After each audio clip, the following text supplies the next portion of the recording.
Hey, hello. Balik lagi di channel Spoiler Moon dan kita akan lanjutkan lagi kisah hidup Fang Yuan. Di part sebelumnya, Fang Yuan fokus pada aktivitasnya sembari menyusun rencana untuk memanfaatkan Lang Ya.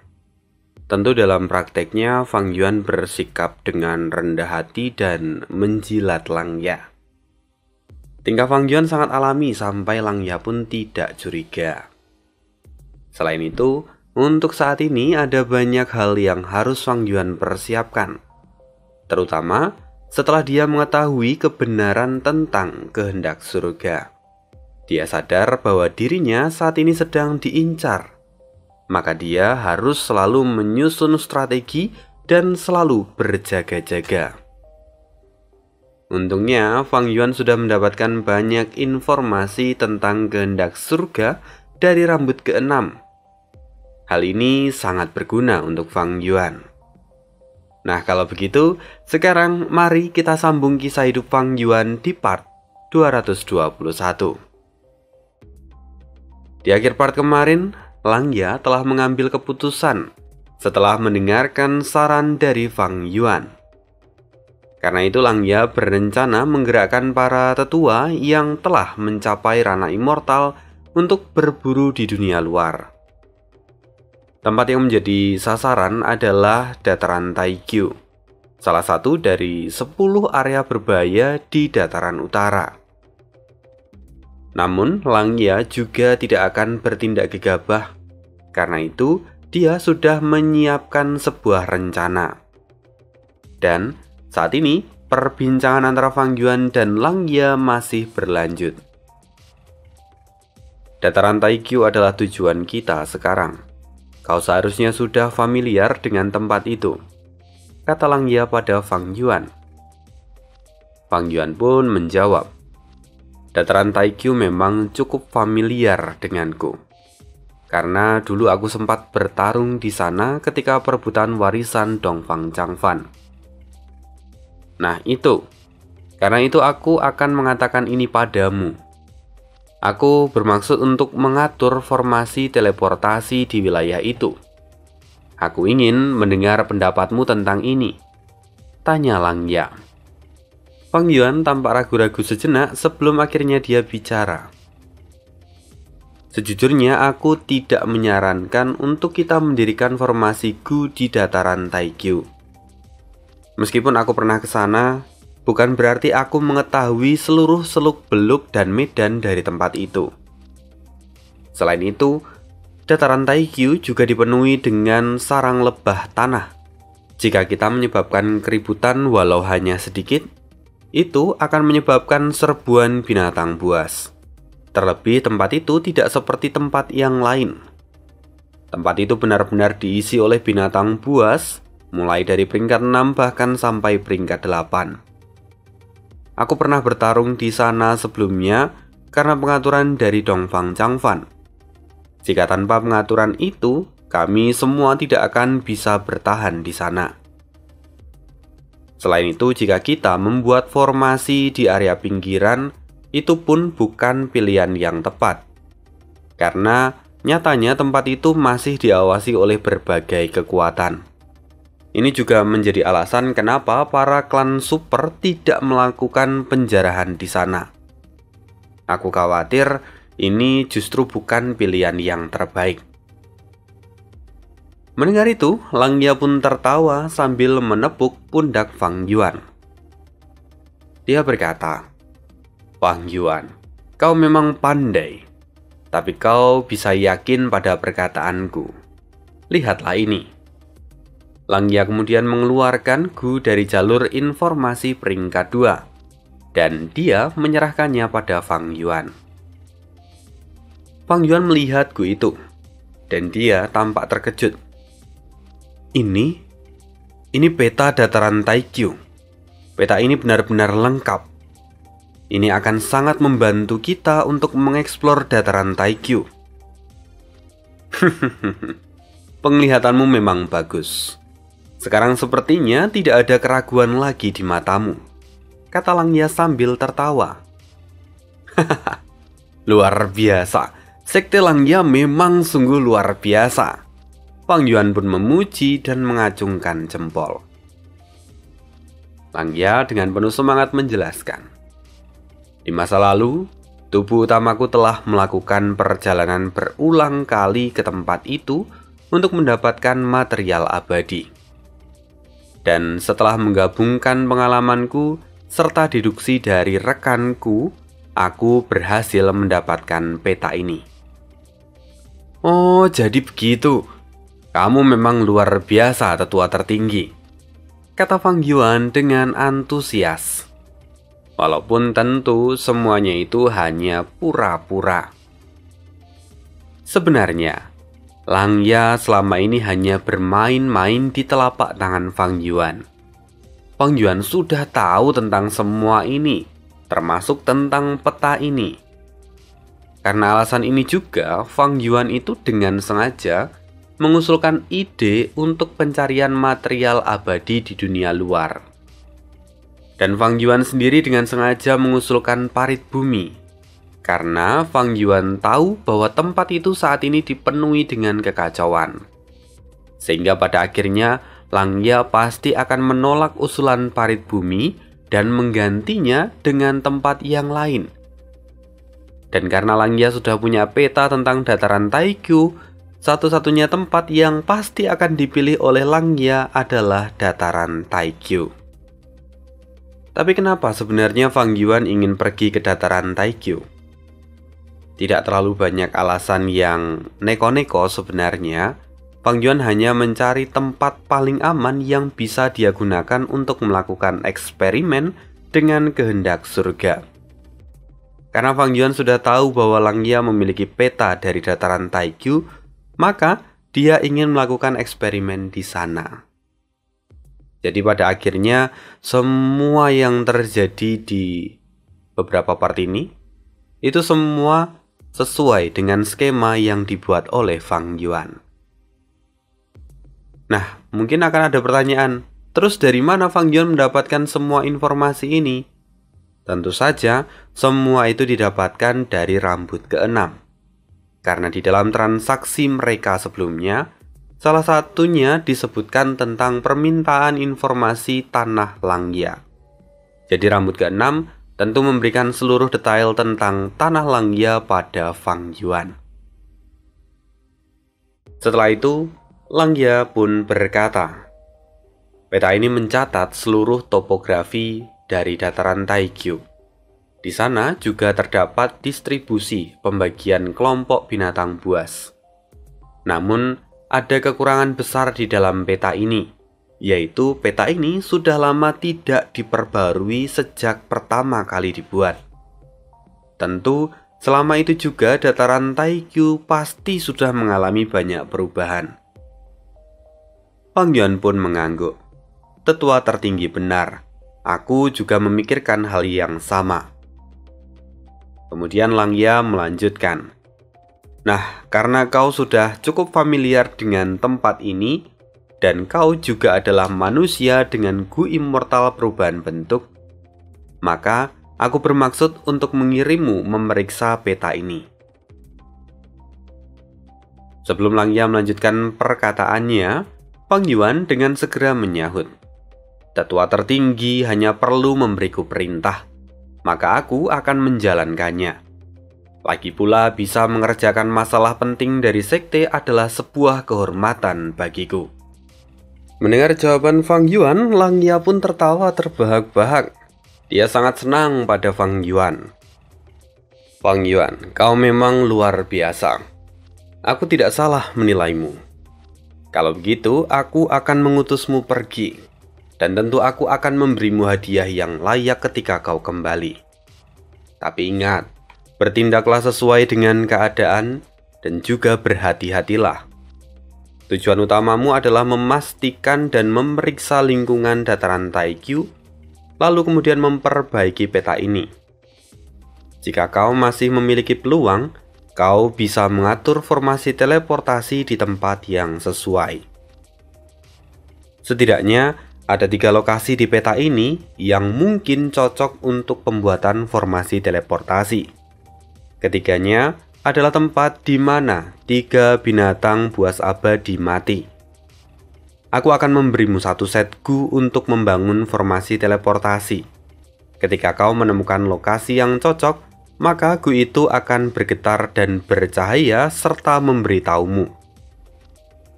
Terakhir, meski kau ini adalah manusia, jika kau bertemu dengan orang lain ataupun kau ditangkap oleh pasukan musuh, maka kau tidak boleh menyebutkan tentang keberadaan sekte kita. Fang Yuan dengan cepat mengangguk. Tetua tertinggi, kau bisa beristirahat dengan tenang. Aku pasti akan menyelesaikan tugas ini. Sekarang aku akan pergi dan membuat beberapa persiapan sebelum berangkat. Bagus.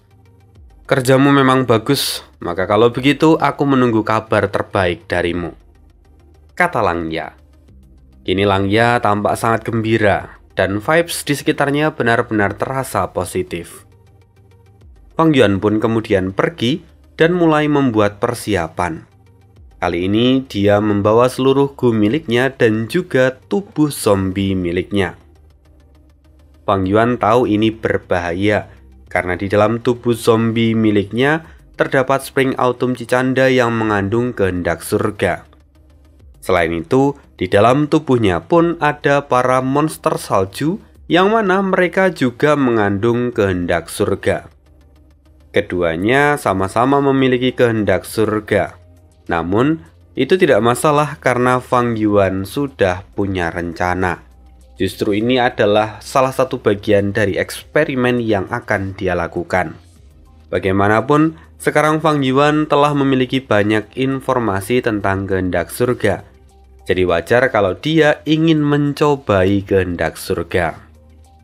Kehendak surga pasti akan menghalangiku ketika pergi ke Taikyu.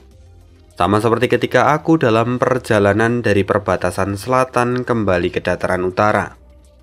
Tapi aku sekarang tahu tentang kehendak surga dan segala keterbatasan yang ia miliki. Kehendak surga tidak dapat bergerak sendiri kecuali saat terjadi bencana kesengsaraan. Karena itu, kehendak surga hanya bisa mempengaruhi makhluk hidup untuk membunuhku. Tapi karena aku sudah siap, maka ini tidak akan menjadi masalah. Akan kulewati semua yang berani menghadangku. Dan setelah semua itu, Fang Yuan pun bergegas. Dia menggunakan formasi teleportasi untuk berpindah ke dunia luar. Rupanya, Langya telah memindahkan lokasi tanah terberkatinya yang sebelumnya di Danau Bulan Sabit dan kini berpindah ke dataran Naga Gajah. Tentu tidak banyak yang tahu tentang hal ini, hanya beberapa tetua termasuk Fang Yuan saat ini. Dan ini adalah informasi yang berharga, jadi Fang Yuan akan mengingat hal ini. Tetapi dia tahu bahwa dia tidak boleh terlalu lama di sini. Karena itu, Fang Yuan segera bergegas menggunakan gerakan pembunuh abadi miliknya dan meninggalkan tempat itu. Fang Yuan bergerak menuju ke dataran Taikyu. Dalam perjalanan, Fang Yuan melihat kumpulan awan besar di depannya. Mungkin kalau itu adalah orang lain, mereka biasa saja dan melewati kumpulan awan itu. Namun Fang Yuan sendiri pernah punya pengalaman yang tidak baik tentang kumpulan awan. Di mana dulu saat dia hendak keluar dari perbatasan selatan, dia dikejar-kejar oleh binatang buas awan petir. Karena itu sekarang dia dengan sangat berhati-hati memeriksanya dulu. Fang Yuan menggunakan beberapa gu investigasi dan memeriksa kumpulan awan itu. Baru setelah memastikan kalau tidak ada tanda-tanda kehidupan, Fang Yuan pun mulai bergerak menerobos kumpulan awan itu. Fang Yuan terus melanjutkan perjalanannya. Sesungguhnya, perjalanan di dalam awan itu adalah perjalanan yang paling aman. Karena Fang Yuan dapat menyembunyikan dirinya dari para Master Gu atau mungkin para binatang buas yang ada di bawahnya. Selain itu, ketika Fang Yuan mendekati wilayah dari suatu klan, dia akan menggunakan Gu di tingkat fana untuk menyembunyikan keberadaannya. Fang Yuan terus terbang untuk waktu yang sangat lama, dan dia telah menempuh ratusan kilometer. Dalam perjalanan ini, Fang Yuan banyak memikirkan tentang situasinya ke depan. Fang Yuan tahu bahwa kehendak surga tidak bisa bergerak dengan bebas. Ada batasan yang tidak bisa dia lewati. Namun, kehendak surga tetap akan menjadi masalah yang merepotkan. Untuk menghadapi kehendak surga, sekte bayangan dan jiwa spektral adalah contoh yang terbaik. Karena itu Yinggu Xie pasti jauh lebih unggul dariku sekarang untuk hal ini. Jadi aku harus belajar darinya. Satu-satunya keuntungan yang kumiliki sekarang hanyalah statusku yang adalah iblis dunia lain yang lengkap. Dengan status ini, maka kehendak surga tidak akan bisa mempengaruhi alam bawah sadarku. Aku harus bisa memanfaatkan keadaan ini. Kemudian di tengah pikiran itu, Fang Yuan tiba-tiba merasakan ada sesuatu di depan. Rupanya saat ini ada binatang buas kuno terpencil yang sedang melarikan diri. Binatang itu adalah Pegasus bersayap 6 dengan tanduk di dahinya. Kemudian tidak jauh di belakangnya terlihat binatang buas lain yang mengejarnya. Binatang itu adalah naga lipan dengan panjang hingga 7 li. Keduanya adalah binatang buas kuno terpencil, atau kekuatannya setara dengan ahli peringkat 7. Melihat itu, Fang Yuan menghela nafas panjang. Dia tahu bahwa keduanya terlihat seperti sesuatu yang normal, namun Fang Yuan bisa menebak bahwa keduanya itu pasti telah digerakkan oleh kehendak surga. Dan benar saja, keduanya kini malah memblokir jalan Fang Yuan. Seolah-olah mereka merasa bahwa Fang Yuan adalah ancaman yang harus disingkirkan terlebih dahulu. Meskipun pada awalnya mereka berdua itu saling bertarung satu sama lain, tapi kini mereka anehnya justru bekerja sama untuk menyerang Fang Yuan. Melihat itu, Fang Yuan menghela nafas lagi dan kemudian menggunakan gerakan pembunuh segudang diri. Segera ribuan bayangan Fang Yuan muncul di depan kedua binatang buas itu. Kemudian kedua binatang buas itu tampak terkejut. Namun mereka pada akhirnya bergegas dan menyerang bayangan Fang Yuan. Pertarungan pun tak terelakkan dan terjadi ledakan besar di langit. Tapi sementara itu, rupanya Fang Yuan menggunakan kesempatan ini untuk menyelinap dan menggunakan pedang lolos untuk melarikan diri. Fang Yuan terus melanjutkan perjalanannya siang dan malam tanpa istirahat. Dia terus melewati wilayah yang berbahaya di sepanjang jalan. Berhubung kecepatan Fang Yuan sangat cepat, kehendak surga sampai tidak bisa menciptakan hambatan tepat waktu. Namun meski begitu, kehendak surga memang luar biasa. Dia dapat berpikir dan merencanakan sebuah siasat. Menurut rambut ke-6, pada mulanya kehendak surga tidak seperti itu. Menurut keterangan yang diberikan oleh rambut ke-6, dulu kehendak surga sangat mudah untuk dilawan. Tapi setelah kehendak surga mendapatkan bagian dari yang mulia konstelasi bintang, kehendak surga kini mulai berubah dan dapat berpikir serta membuat sebuah rencana. Karena alasan ini juga, Fang Yuan bergerak dengan acak. Dalam interval waktu tertentu, Fang Yuan akan merubah arahnya, sehingga kehendak surga tidak akan tahu kemana arah yang sebenarnya dituju oleh Fang Yuan. Ya, ini logika yang sederhana saja. Jika kehendak surga tidak bisa menyiapkan jebakan di sepanjang jalan yang Fang Yuan lewati, maka kehendak surga hanya perlu menyiapkan perangkap yang banyak di tempat yang sedang Fang Yuan tuju. Namun, cerdiknya Fang Yuan, dia terus merubah arahnya dari waktu ke waktu, sehingga kehendak surga pun tidak bisa menebak kemana arah yang sebenarnya dituju oleh Fang Yuan. Akhirnya Fang Yuan terbang cukup memutar jauh. Sampai setelah 3 hari terbang tanpa henti, akhirnya Fang Yuan tiba di dataran Taikyu. Fang Yuan pun segera turun dan dia menggunakan gu batas gelap. Dengan menggunakan gu batas gelap, Fang Yuan dapat menyembunyikan auranya dari orang lain ataupun dari kehendak surga. Tentunya, gu batas gelap itu punya batasan, di mana jika digunakan oleh seorang gu immortal, maka ada batas waktu sebelum efek dari gu batas gelap berakhir.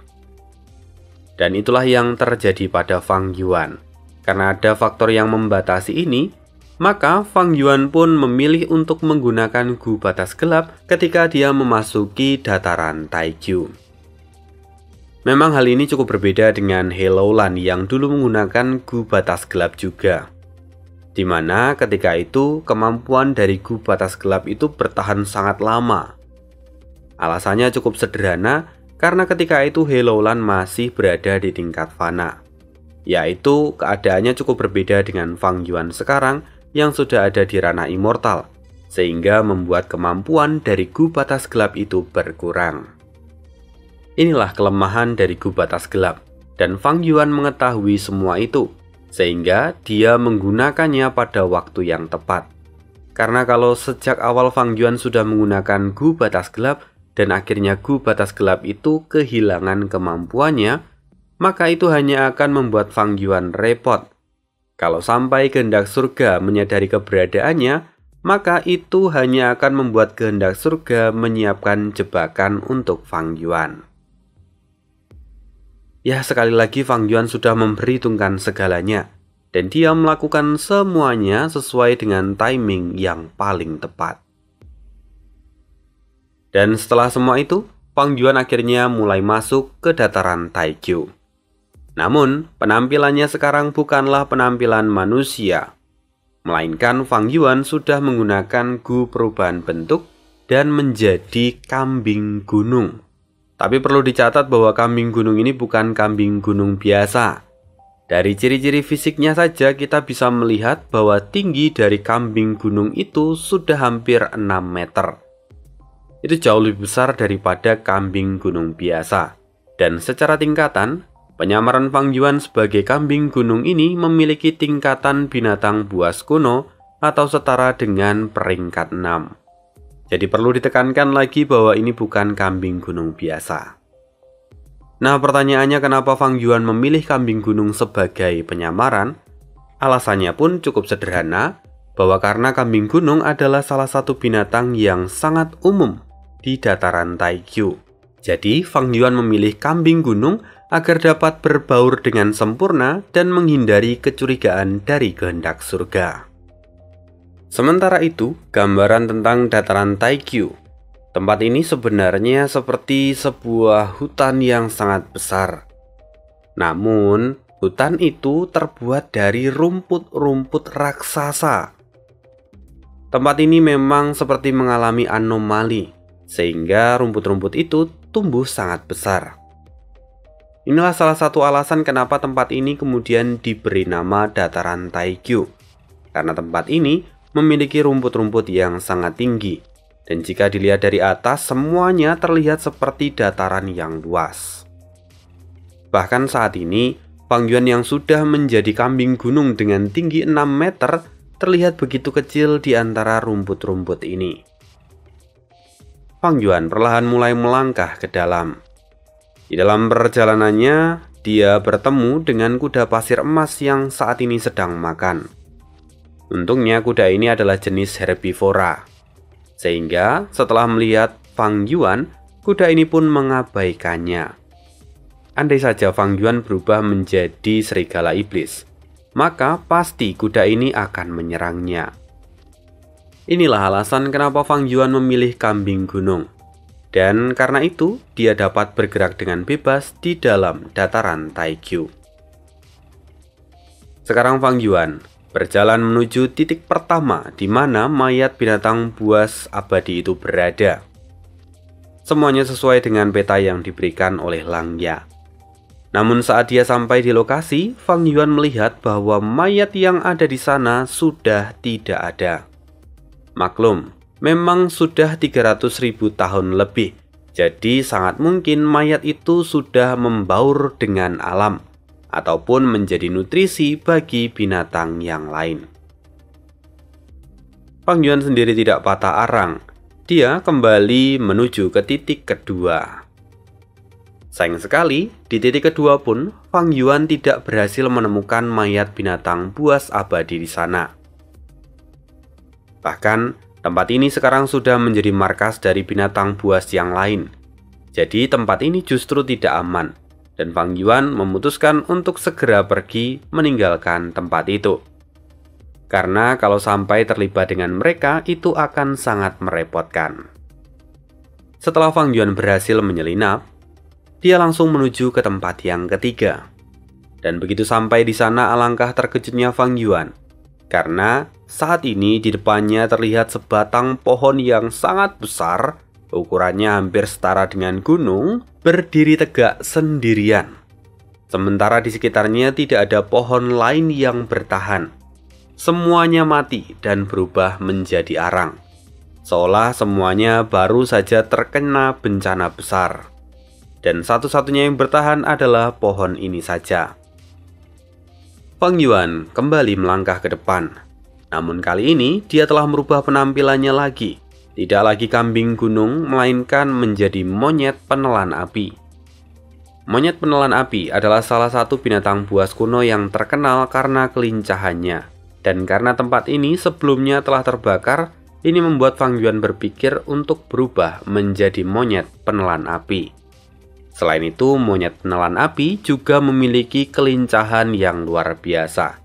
Jadi kalau ada apa-apa, Fang Yuan dapat melarikan diri dengan mudah. Setelah semakin dekat, Fang Yuan menyadari. Dia bergumam dalam diri. Ini adalah pohon ular 1000 kabut. Memang, menurut peta yang diberikan oleh Langya, tempat ini memang seharusnya menjadi tempat di mana mayat binatang buas abadi ketiga berada. Namun saat ini, mayat itu sudah tidak ada. Dan yang tersisa hanyalah pohon ular 1000 kabut. Pohon ular 1000 kabut sendiri adalah jenis pohon yang mengambil nutrisi dari mangsanya. Kurang lebih cara kerjanya seperti kantong semar. Jadi pohon ular 1000 kabut ini termasuk tumbuhan yang karnivora. Dia menangkap mangsanya lalu kemudian menyerap nutrisinya sampai habis. Berdasarkan peta yang diberikan oleh Langya, memang dahulu kala di tempat ini terdapat pohon ular 1000 kabut. Dan sepertinya memang karena ulah pohon inilah mayat binatang buas yang seharusnya ada di sana kini telah hilang. Sepertinya semua telah diserap menjadi nutrisi dari pohon ini. Terlebih jika dilihat, sekarang pohon ini telah mencapai tingkat tumbuhan buas abadi. Sehingga sebenarnya kekuatannya pun setara dengan peringkat 8. Sepertinya aku harus puas dengan apa yang kucapai sekarang. Aku sudah memperbaiki peta yang ada di sini. Tapi aku tidak bisa menemukan mayat binatang buas abadi. Jadi aku tidak bisa menemukan lokasi yang cocok untuk membangun formasi teleportasi. Ya, setidaknya aku sudah menyelesaikan setengah tugas yang diberikan. Sekarang aku akan kembali. Fang Yuan pun berbalik. Dia berencana untuk pergi. Lagi pula saat ini dia bisa merasakan bahwa efek gubatas gelap saat ini sudah semakin memudar. Kalau sampai efek itu habis di tempat ini, maka kehendak surga akan menyadari dirinya dan kemudian menggunakan peluang ini untuk menggerakkan para binatang buas untuk menyerang Fang Yuan. Fang Yuan pun mulai bergegas. Tapi sayang, sebelum dia melangkah jauh, tiba-tiba suara auman binatang buas menggema di seluruh tempat itu. Fang Yuan menggertakkan gigi. Sial, kupikir aku masih memiliki waktu. Sepertinya aku salah melakukan perhitungan. Bahwa rupanya setelah gubatas gelap melemah, kehendak surga dapat langsung merasakan keberadaanku. Mungkin ini terjadi karena ada pecahan kehendak surga yang ada di dalam Spring Autumn Cicanda dan monster salju. Tapi melihat para binatang buas yang tidak langsung menyerang ke arahku, sepertinya kehendak surga masih belum mengetahui posisiku dengan akurat. Dia mungkin hanya tahu bahwa aku sedang ada di tanah ini.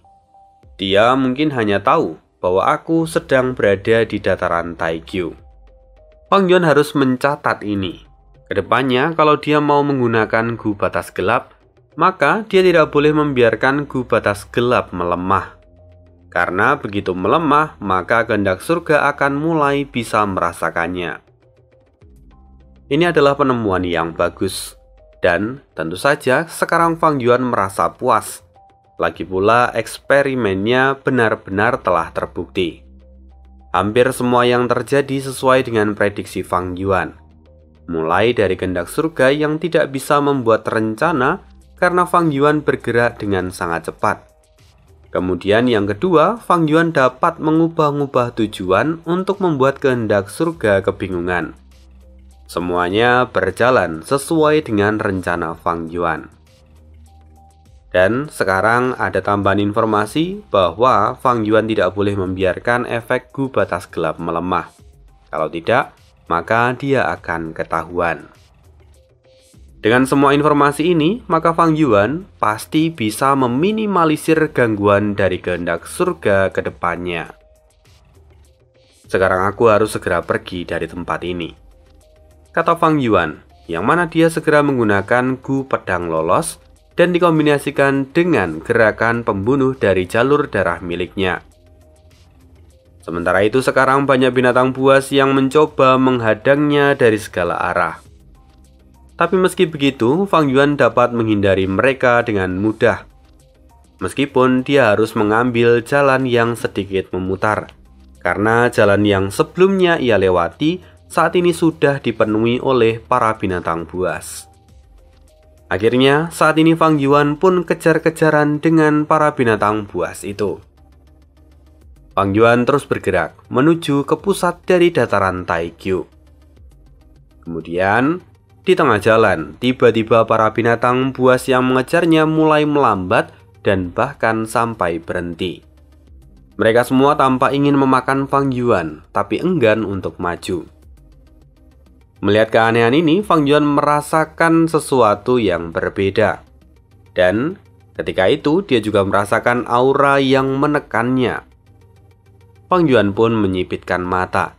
Dia melihat di kejauhan, ada tubuh seukuran gunung, dengan darah dan daging yang keluar dari bagian perut. Ini adalah sebuah kejutan besar. Mata Fang Yuan tampak bersinar. Fang Yuan segera merubah arahnya dan menuju ke arah mayat itu. Kali ini Fang Yuan melihat mayat binatang buas yang ada di sana. Bentuknya seperti gajah dengan kulit abu-abu kebiruan.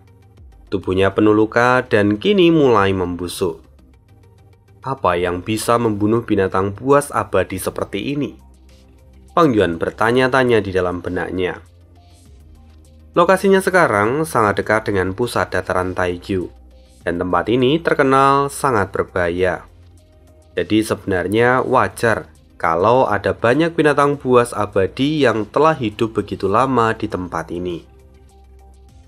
Sementara itu sekarang, auman binatang buas kembali membuat Fang Yuan terkejut. Dia ingat bahwa dia saat ini sedang dikejar oleh gerombolan binatang buas. Namun, sekarang para binatang buas itu bahkan tidak berani untuk mendekat.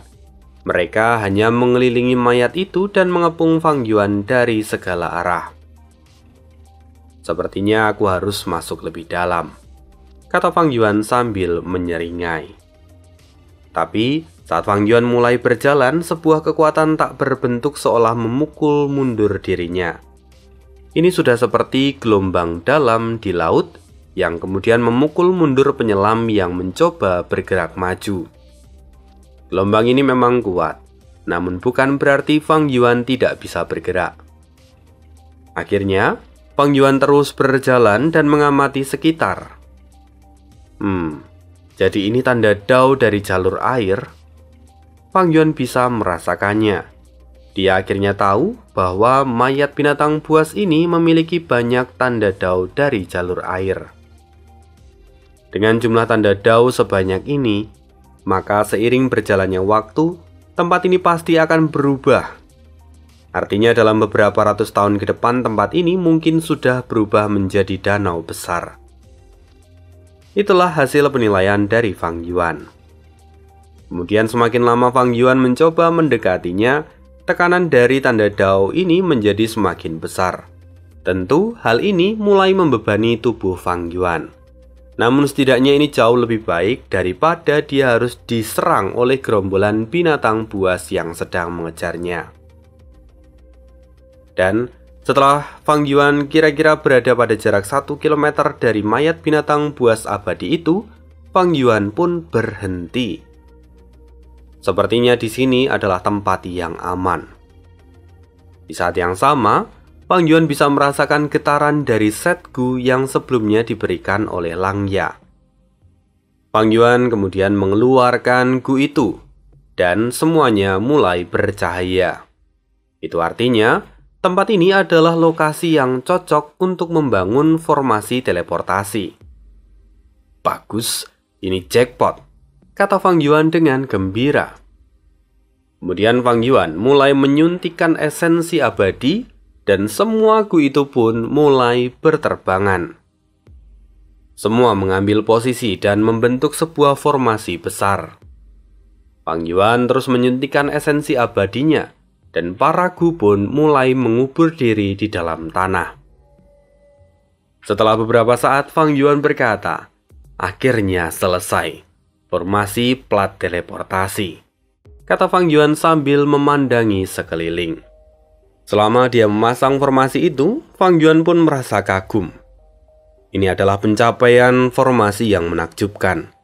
Pembuat formasi ini pasti adalah seorang ahli dengan tingkat pencapaian Grandmaster hebat. Kalau coba ku ingat-ingat lagi, pada masa Lang Ya hidup, ada seorang ahli yang disebut Lady Jiuhua, yang mana dia memiliki pencapaian Grandmaster hebat dalam jalur formasi. Sepertinya, Lang Ya mendapatkan formasi ini karena hubungannya cukup baik dengan Lady Jiuhua. Memang benar, Lang Ya tidak bisa diremehkan. Itulah hasil analisis Fang Yuan. Ya, karena formasi ini sudah selesai, sekarang aku akan kembali, kata Fang Yuan. Fang Yuan kemudian mengaktifkan formasi itu, dan dalam sekejap cahaya menyilaukan mata menyebar, lalu Fang Yuan menghilang dari tempat itu. Dalam sekejap, Fang Yuan kini telah kembali ke tanah Lang Ya. Melihat kedatangan dari Fang Yuan, Lang Ya pun tertawa dengan keras. "Ho, Fang Yuan, kau benar-benar tidak pernah mengecewakanku."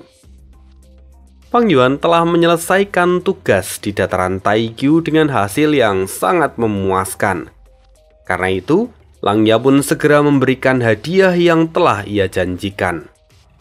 Total 600 poin kontribusi, itulah yang diberikan oleh Lang Ya.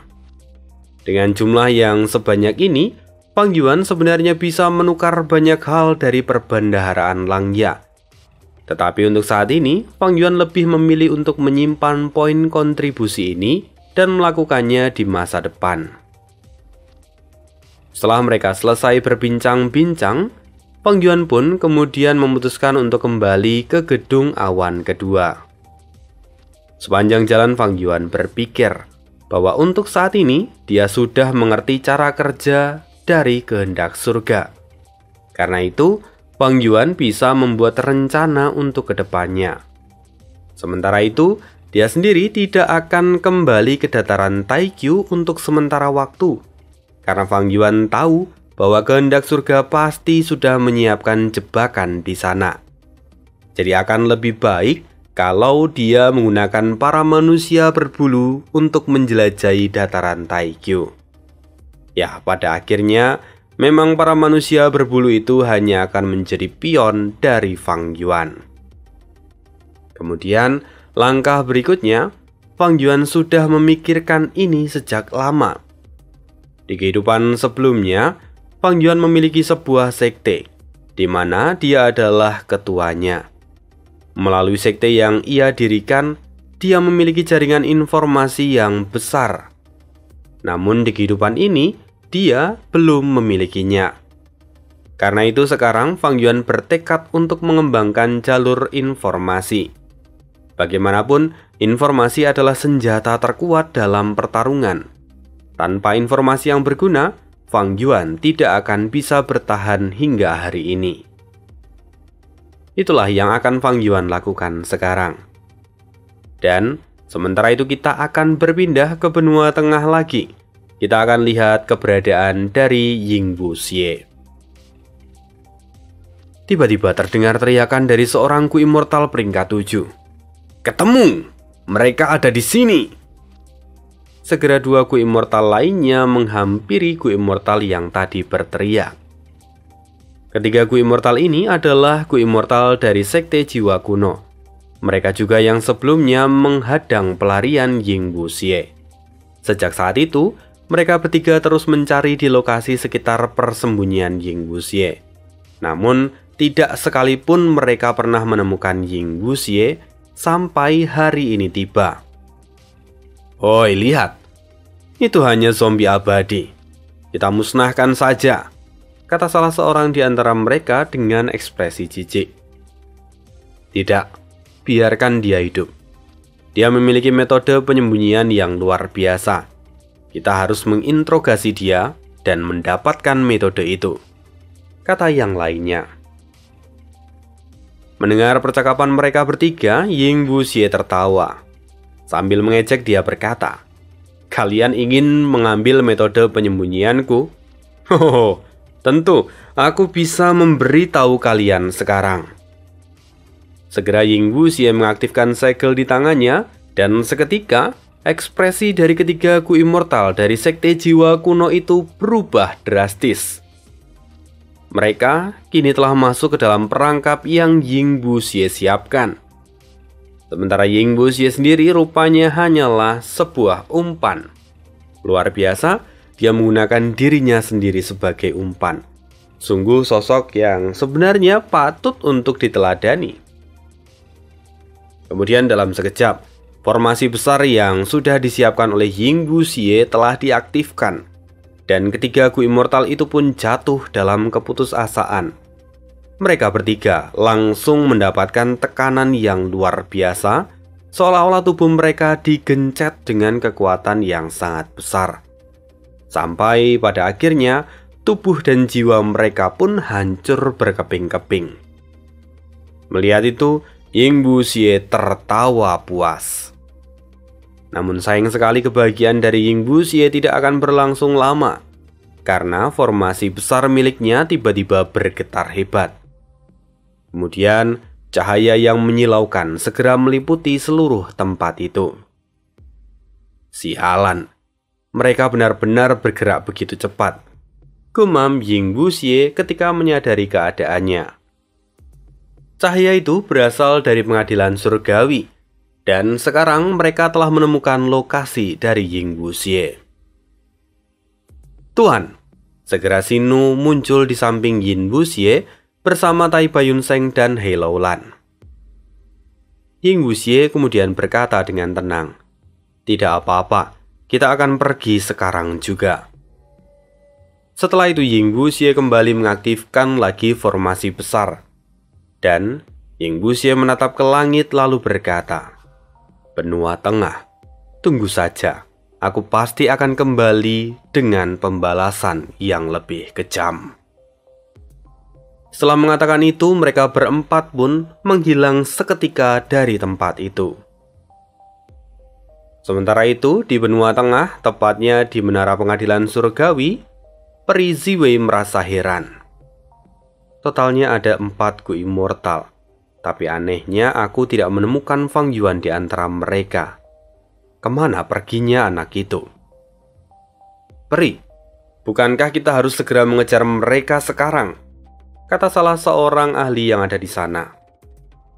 "Tidak, kita tidak bisa pergi. Mereka berempat sudah ada di tembok regional. Mungkin sekarang mereka sudah mulai menyeberangi tembok regional itu," kata Peri Ziwei. "Apa? Bagaimana bisa mereka bergerak secepat itu?" kata yang lain.